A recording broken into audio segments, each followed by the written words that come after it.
Well, hello there, and welcome to another mini tutorial. And by mini tutorial, I mean I'm going to show you how this thing is built, but I'm not going to rebuild it for you because, as usual, I'm recording late at night and it's too late to rebuild this whole thing. So anyway, what is this whole thing? So let's say you're on a server, playing around, and you see this, and you're like, oh, I want to get down there. And at the bottom of that hole you can see some water. And if you zoom in with Optifine, with your cheaty zoom key, you'll see it's just water. And you'll be like, oh, okay. It's a quick drop. Safe drop, quick drop, whatever you want to call it. Where you jump in, the water catches you, so you take no fall damage, and then you just walk out. So you jump in. And then you die. But it's even better, because not only do you die, but all of your items, they get sucked up and collected into a chest right here. So yeah, and there's some items in there from before for my testing, but yeah. So basically, you build this on your server if you want to trap players, trick them into dying and collecting all of their items. If you wanted to jump down, well, hopefully you wouldn't actually put anything down there, or you could have an off switch. Now this, I just put a lever with a torch tower going all the way down, carrying the signal down into the off switch down here. This line of redstone is the off switch. You could obviously hide it somewhere, have a more hidden input so that people can't just turn it off or whatever. This is just for demonstration, but it is turn offable. So let's switch back into game mode 0, and now that that is off, if I jump in, it's actually the quick drop that it looks like now, and I'm fine, and I can go on and do whatever I want to do. And this is completely buildable in survival. It does require 1.9 or its snapshots, but it's actually kind of a simple idea.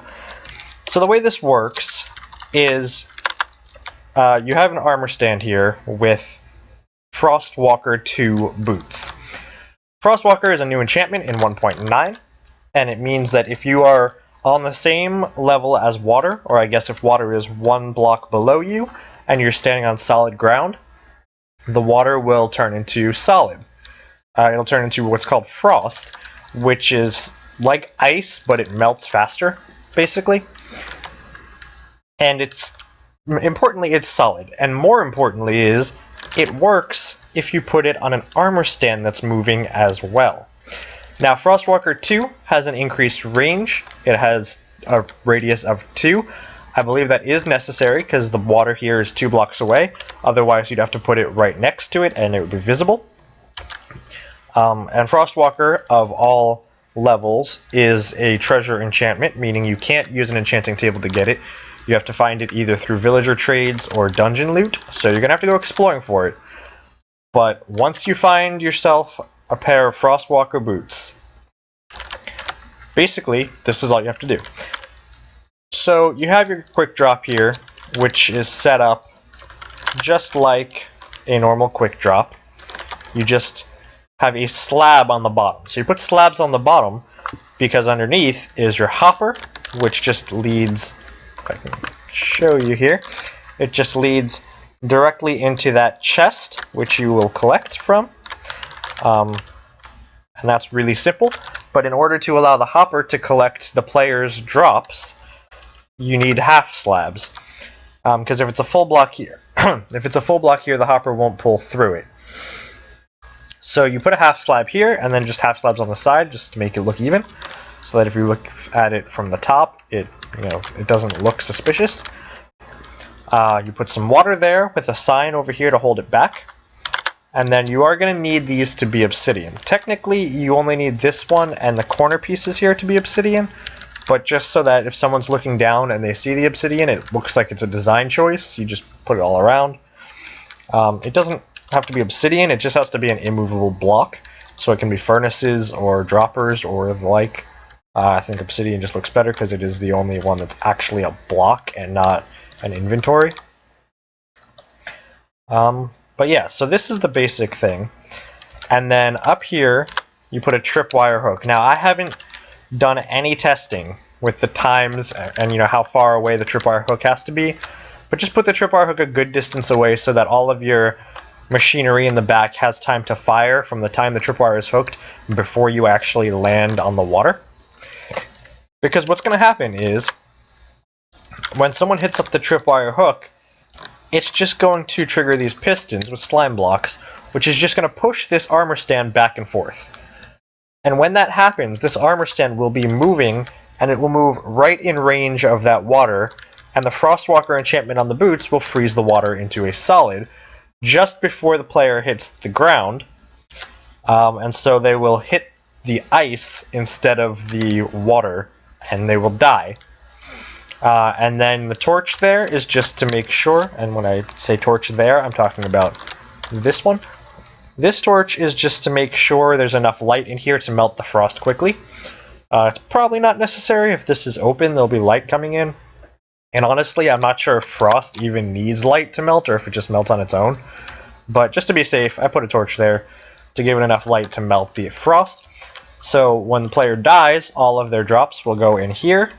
When the frost melts back into water, the drops will fall through the water onto this half slab and get picked up by the hopper and dispensed, or rather pushed, wherever you want it to go.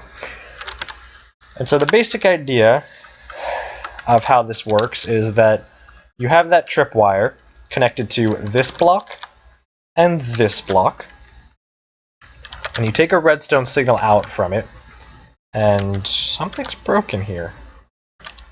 Surprisingly, this is actually supposed to have redstone on it. Not sure what happened there. I must have broken that in testing. Anyway, the important thing is you have the output of that tripwire hook coming into this little circuit here. And all this is you have the output itself going into a comparator here, into a 1-tick repeater here, and by 1 tick I mean actually 2 ticks. You have to right click it once. So 2-tick repeater here, and a comparator here in subtract mode. Very important. And the repeater leads into the comparator. And what that does is it produces a 2-tick pulse. So no matter how long the tripwire hook stays active, which it does for an extended period of time, it will come through here, the comparator will push it out into this block, but then 2 ticks later, this repeater will come in here and cut off that signal, and so you get a 2-tick pulse. That 2-tick pulse goes into this block, which transmits down into this redstone, and where that comparator is, right there, you want to make sure that's a slab underneath and not a full block. That way you can take that signal and run it down a block underneath there, and then you just run the signal down and into this piston. And so what that does is when they hit the tripwire, immediately there will be a 2-tick pulse into this piston, pushing this armor stand over here and freezing the water. This other side resets the system. It's the same kind of 2-tick pulse over here, except after that 2-tick pulse goes through the block and into that first piece of redstone, it goes through this 2-tick repeater and then down into this 4-tick repeater and then into the second piston. And so what that does is it delays the signal 6 ticks, so that even though this signal comes from the same tripwire hook, so it'll trigger at the same time as that side, this piston will fire 6 ticks later. And that's very important, because if you don't do that, so if you have them trigger at the same time, then this piston will push its slime block while this piston is still extended, and the slime blocks will connect to each other, and one of them will pull the other out of the way, and then the whole thing gets broken. So you want to make sure that this is delayed long enough so that this piston is fully retracted by the time this one extends. So that's what the 2 repeaters are here for. And as for why I did 6 ticks, I just trialed and error. I just kept doing it until it didn't break anymore. I kept adding more delay, and 6 ticks turned out to be the sweet spot, at least for this. Although, you know, if that was broken, then it actually wasn't a 2-tick delay or a 2-tick pulse over here. So maybe you don't need the 6 ticks, but it doesn't hurt to have it there. So yeah, that's the basic idea behind this. So that's really simple. Just a pulse comes over here when you hit the tripwire, pushes the slime block, which pushes the armor stand over here to freeze the water. And then 6 ticks later, a 2-tick pulse comes through here and pushes this slime block, which pushes the armor stand back and resets the system. And that's all it is. And then as for the off switch, that's just a line of redstone going into a repeater connected to the side of the comparators, or into the redstone dust that goes into the side of the comparators on this side. And those comparators are responsible for producing that 2-tick pulse. So if there's a constant 15 strength signal going into the side, it's going to cut it off and it will never produce a pulse, so it turns the entire system off. As to how you get this signal lit up for the off switch, like I said, I just used a torch tower, which is just alternating blocks with torches on the side, going down into redstone on the next block, and just going back and forth.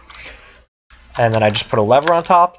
You can change that. You can do any method you like to get a signal down here.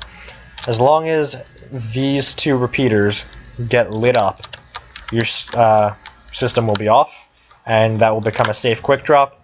And then if you flip it so that that line is off, then it becomes an unsafe trap.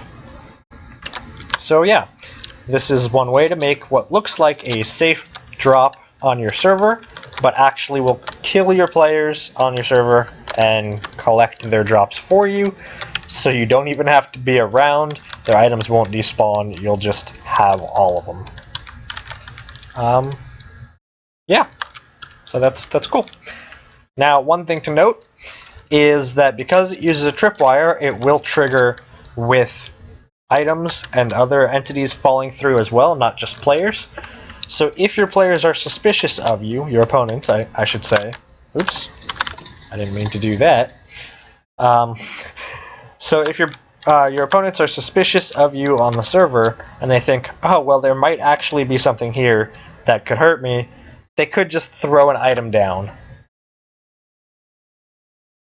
And they'll see from this that the ground is now solid and it's not safe to go down. But if they're not suspicious, if they have no reason to suspect anything, then yeah, they'll die, all of their drops will be collected, and it will be reset for the next player automatically. So yeah, this is the Frostwalker player trap for 1.9. Pretty simple. That's why I don't think I need to really rebuild it. I showed you how to build it, and it's not too difficult. Not hard to understand. Now, keep in mind that this works because Frostwalker works on armor stands and not just players. I'm not sure if that's intentional behavior. Remember, 1.9 is still technically in snapshots, and right now they're in a bug fixing phase. So if they consider this a bug, they might fix it and have it not work on armor stands anymore, in which case this whole trap will break. Because Frostwalker is the only enchantment that actually works on armor stands. Nothing else does. So yeah, this could break before 1.9 actually comes out. Hopefully they'll leave it in, because it's a really cool mechanic that we don't see with any other enchantments. This is a really cool way to make a fully automated self-resetting player trap. So yeah, and it looks completely inconspicuous from the top. And hell, even if you were down here, it looks inconspicuous.